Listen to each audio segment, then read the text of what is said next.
More than any other stroke, freestyle changes from slow speeds to fast speeds, and that all shows up in arm-to-arm timing. If swimmers aren't skilled at managing their timing and being able to quickly and easily shift gears from lower speeds to higher speeds, they're going to be inefficient and ineffective at swimming at a range of speeds. Hi everyone, Andrew here, helping you help your swimmers get faster. And in this video, we're covering arm-to-arm timing in freestyle. It's a critical skill in freestyle, and swimmers that are more effective at managing their arm-to-arm timing are going to be a lot more effective at swimming at a range of speeds over a range of distances. And while swimmers may prefer to specialize in one or two event distances, their training is likely going to take place across a wide spectrum of intensities, and the better swimmers are able to manage arm-to-arm timing, the more effectively they're going to be able to train, and the more effectively they're able to train, the more effectively they're going to be able to race. Let's dive deep into why arm-to-arm timing matters, what it actually is, what it looks like, why it's difficult to improve, and how to make it happen. Let's check it out. So why does timing matter? Well, it all comes down to speed. So swimmers can increase their speed by 1, creating more propulsion per pull, or 2, reducing the time between pulls, or they can do both at the same time. And so the less time there is between pulls, the more propulsion is created without a change in the pull itself. And so if the swimmer pulls here, and then here, and then here, and then here, there's a lot of space between those pulls, and that's going to slow speed. But if swimmers pull like 1, 2, 1, 2, 1, 2, there's no space in between those pulls. There's no time in between those pulls, and that allows swimmers to achieve a much higher speed, even if they don't actually pull any harder. There's a catch there.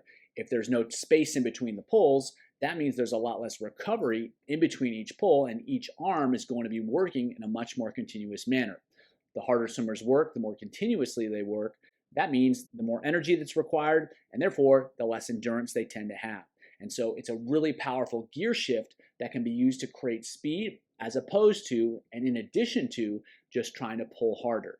And so swimmers can swim faster by pulling harder without changing their timing. But if they change their timing, they don't necessarily have to pull harder. And if they choose to pull harder, they can swim even faster. So it's a really powerful tool. And the better swimmers can learn to manage their timing, the more effective they're going to be, the faster they'll swim, and the more efficient they'll be. So what is arm-to-arm timing? Well, at slow speeds, the arms catch up in the front of the stroke, in that both arms end up being in front of the shoulders at the same time at some point in the stroke cycle. And generally, swimmers are going to enter the water, they're going to pause, they're going to wait to set up the stroke, and then they're going to set up the stroke. And so because of that, there's going to be time, there's going to be separation between propulsive actions. So the one arm pulls, and then there's a pause, and then the other arm pulls, there's a pause, and then the other arm pulls, and so on. So there's space, there's time in between those arm pulls. At higher speeds, however, the arms are going to move in opposition. As soon as one arm stops pulling, the other arm is going to start pulling, and then just vice versa. So at any point in the stroke, one of the arms is going to be creating at least a little bit of propulsion, and that allows for much more continuous propulsion and continuous speed. And again, there's no pause after the entry. In order to do that, swimmers have to get into the next stroke cycle right away, and that eliminates the time between propulsive actions. So again, more continuous propulsion, more speed. So those represent the extremes: really smooth, slow swimming, and then really fast sprint swimming. And in between, we have intermediate timing, where there's less of a pause in the front, but it's still not continuous, and that's going to be a spectrum in terms of how fast swimmers are swimming. That's going to determine, to some extent, the timing that they use. So to represent the extremes, we're going to take a look at a 1,500-meter swimmer and a 50-meter swimmer, both swimming in a major international competition and winning a major international competition. So we watch here, the left arm just finished pulling, and then the right arm doesn't really start pulling until the left arm enters the water. And so again, that left arm's just hanging out there, and right about now, he's starting to pull, and the right arm is entering. And so from here to there, there's no propulsion being created with the upper body. And so that's going to create a bunch of space, a bunch of time in between arm pulls, and that's going to allow swimmers to recover a little bit. However, it's going to make it more difficult to create speed, because for that period of time, there's no propulsion coming from the upper body, which is going to make it harder to move forward. So again, no propulsion, and then finally propulsion, and then no propulsion, and finally propulsion. So there's the space between those strokes, which is what characterizes a catch-up or overlap timing, which is going to happen at slower speeds relative to maximal speeds. Now at the other extreme, we have sprint timing. So if we watch here, his left arm has entered the water. He's starting to pull. If we watch that right arm in the back, he's still in the water, and he's already starting to pull right when that opposite arm exits the water. Now, if we watch here, the right arm is entering the water, the left arm is still pulling, and then the right arm's already pulling as the left arm exits the water. So the arms are on opposite points of the stroke cycle. So right here, he's at the entry, and he's at the exit, and then he's going to switch, and he's at the entry, and he's at the exit. And so the arms are moving in opposition, and because of that, there's no time where he's not creating propulsion on the water. So right here, he's already creating propulsion on the left arm, and he just exited with the right arm. So there's no space and there's no pause in between the strokes. And so even if those two swimmers are pulling with the same effort level, there's going to be more speed in the sprinter's case because there's no pause in propulsion. And of course, sprinters are probably going to be pulling harder too, which is going to create even more speed. The important thing to consider, though, is that he can go faster. We can change speeds by changing the timing, by changing the gear, and that allows for more speed because there's more continuous propulsion simply by timing the arms differently. So what's the challenge in improving timing? The first thing is it's difficult to describe. And so while I showed you what's happening, that doesn't necessarily relate to what swimmers are going to feel and help them understand how to make it happen, because there's no specific action for them to perform. You can't tell them to bend the elbow at 90 degrees or whatever. You can't tell them to move the arm to the left or to the right. It's the relationship between the arms that matters and that changes.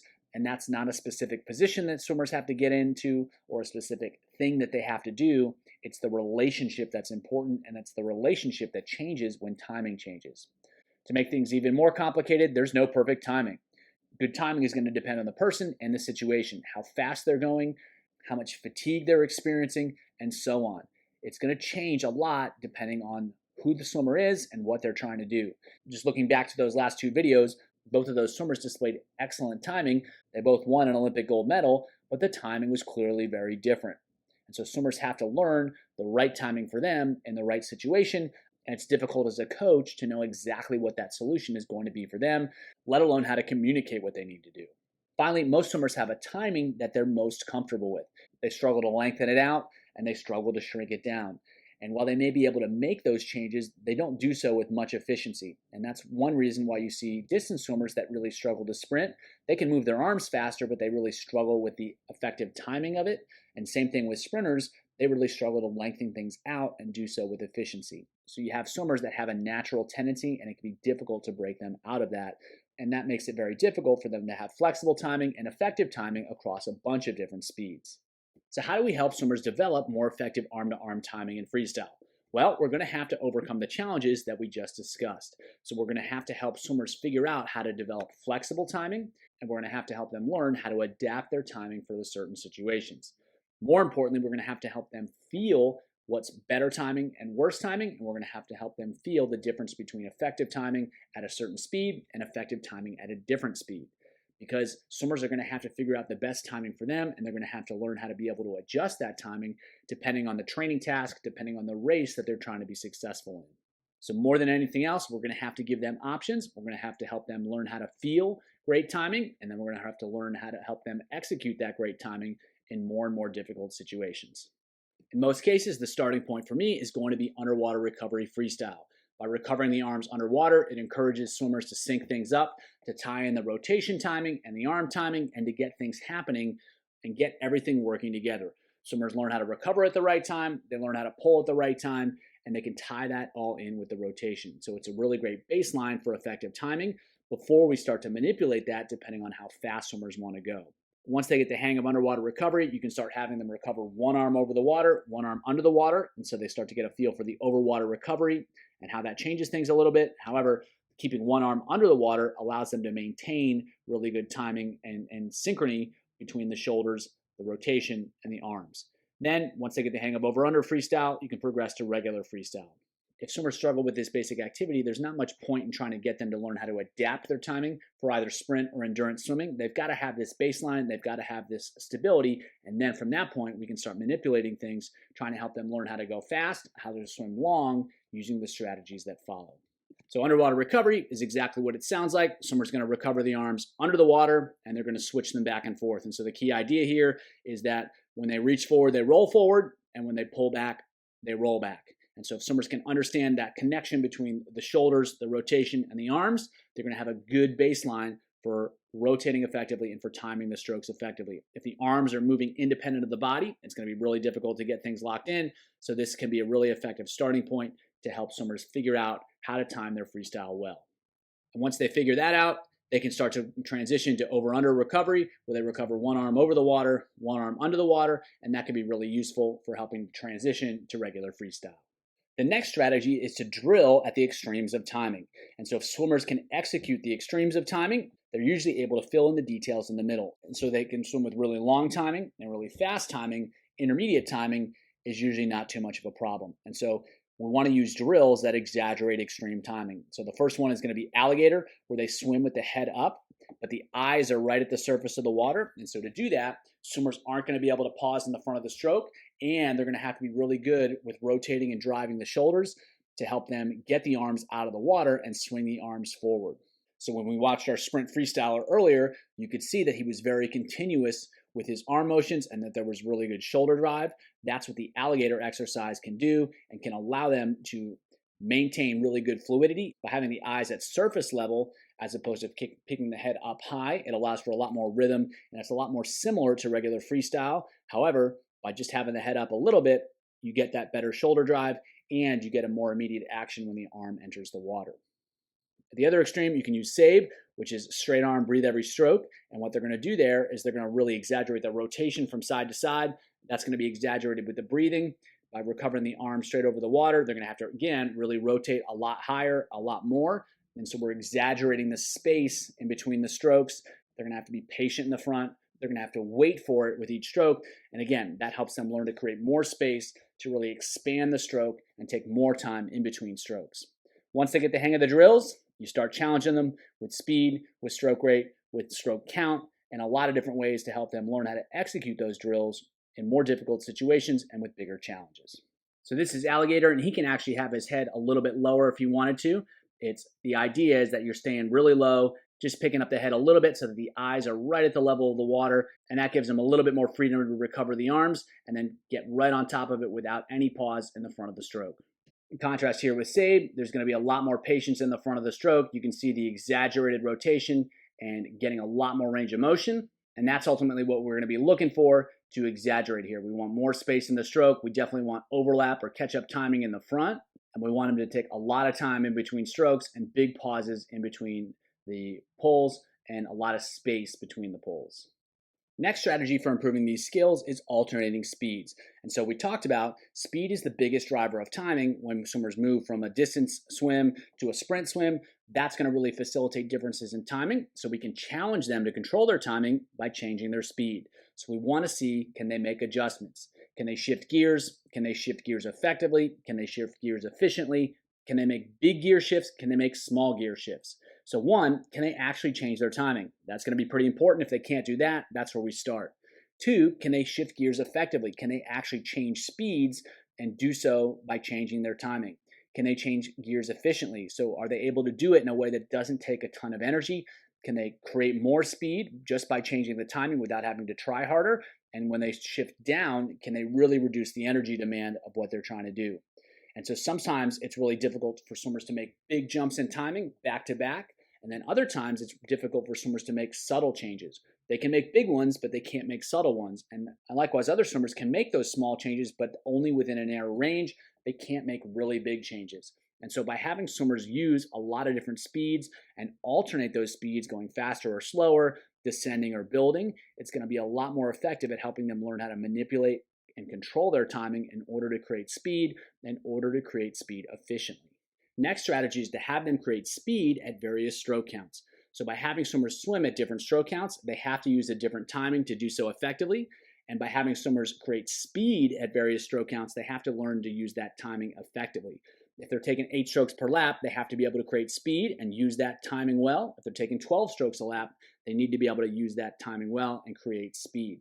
So regardless of what the stroke count is, if you ask them to go fast at that count, they'll learn how to create speed well. And if you change the counts, you're going to require them to use different stroke timing in order to create speed. As with changing speed, if you vary the nature of the stroke counts, it can be really helpful for promoting change. So you can perform multiple repetitions at a given count. So you can go 3 reps at 10 strokes, 3 reps at 14 strokes, and then you can also alternate between higher and lower counts, alternate between 8 and 12, 8 and 12, 8 and 12, or whatever the stroke counts are going to be.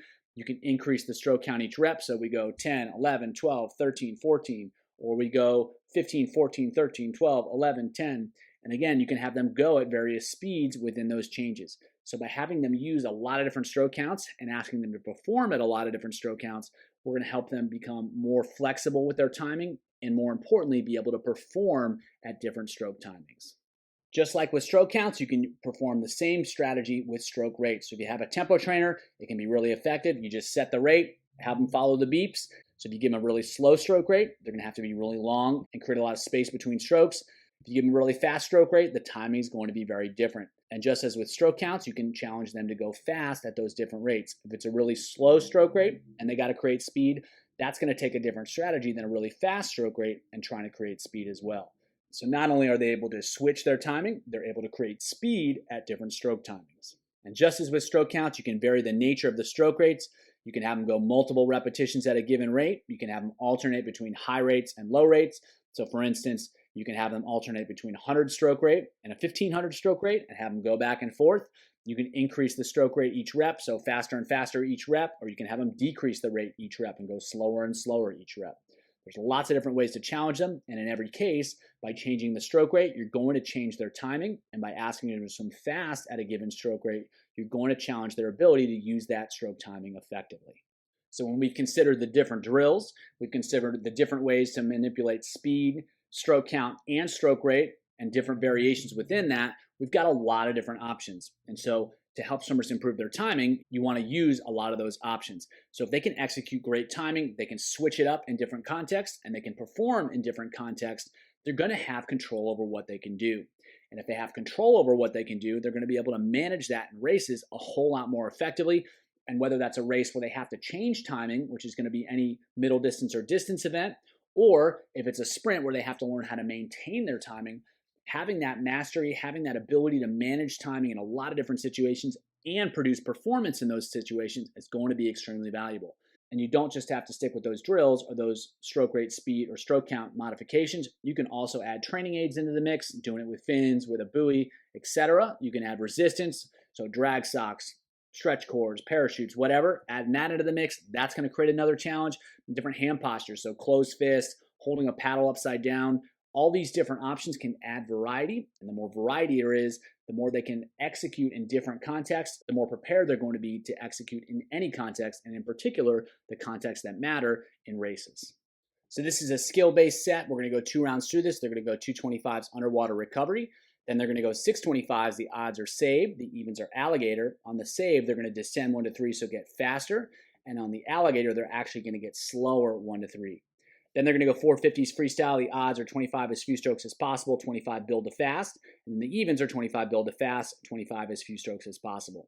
So we're setting things up with the underwater recovery, then with the save and the alligator. On the save, they're trying to go faster, and the timing is going to get closer and closer together. And on the alligator, they're trying to go slower, so the timing is going to get further and further apart. That's going to challenge them to do the opposite of what the drill is intended to do. Then on the 450s, they're alternating between being really long and being really fast, and they're challenged to do that in alternating ways. The next half of the set is basically the same idea, except on those saves, now they're going to get slower each one, and they're going to descend, they're going to get faster on the alligator ones. Then freestyle, they're going to try to go as big a descent as possible without increasing the effort, so they have to change the timing in order to go faster. So a lot of different ways to challenge the skills here, challenge the drills here, and hopefully help swimmers learn to experience and improve the extremes of timing and being able to manipulate that in order to create speed. This is more of an aerobic set with a little bit more of a sprint spice throughout. So they're going to go 2 12.5s alligator fast, and then a 50 at 200 speed. Then they're going to go 300 cruise, and the first 25 of every 100 is save. So we're getting a little bit of a spike here, and then we're doing that with really fast timing, and then we'll back that up with some really long, smooth timing. Then they're going to go the same basic thing, except now it's a 25 freestyle at 100 speed, and then they're going to go 2 150s, so a little bit faster, and again, the first 25 of every 150 is save. Next piece through, again, those alligator reps, and then a 15 at 50 speed, and then 3 100s, solid effort, first 25 of every 100 is save. So a little bit of a speed spike, with speed timing, and then really space that out and be really long, be really smooth on those 300-meter segments. 2 rounds through that to help them experience the extremes again of the timing so that they can learn how to manage the opposite ends and then hopefully fill everything in when it's time to go a little bit faster and swim at an intermediate speed. This is more of a speed set. They're going to go 425s free as fast as possible. The odds are going to be at 1.8 seconds per cycle, so it's going to take them 1.8 seconds each cycle, and then the evens are at 1.3. So there's a pretty big difference between those two, and they're still trying to go as fast as they can. Then they're going to go 50 easy, and then they're going to go 425s as fast as possible again. Now the odds are at 10 strokes per lap, and the evens are at 3. Now as we move down the set, the same basic idea holds. We're going to go as fast as possible. We're going to alternate between faster and lower rates, more or less strokes, but the difference is the spread increases. So the odd reps are going to get longer in that the stroke rate is going to be slower and the stroke count is going to be lower, and then the even reps are going to get tighter in that the stroke rate is going to get faster and the stroke count is going to go higher, which is going to allow them to go faster. So it's really going to be a challenge for them. One, they're going to have to manage stroke rates and stroke counts. They're trying to go as fast as they can, and they're working at the extremes of fast tempo, slow tempo, long strokes, shorter strokes, and those numbers are changing as they go. And of course, pick the appropriate stroke counts and the stroke rates for your swimmers. These are just an example, but it's a real challenge to help swimmers learn how to change their timing, and they have to go fast within that timing. If you want to learn more about timing and freestyle, check out the video below.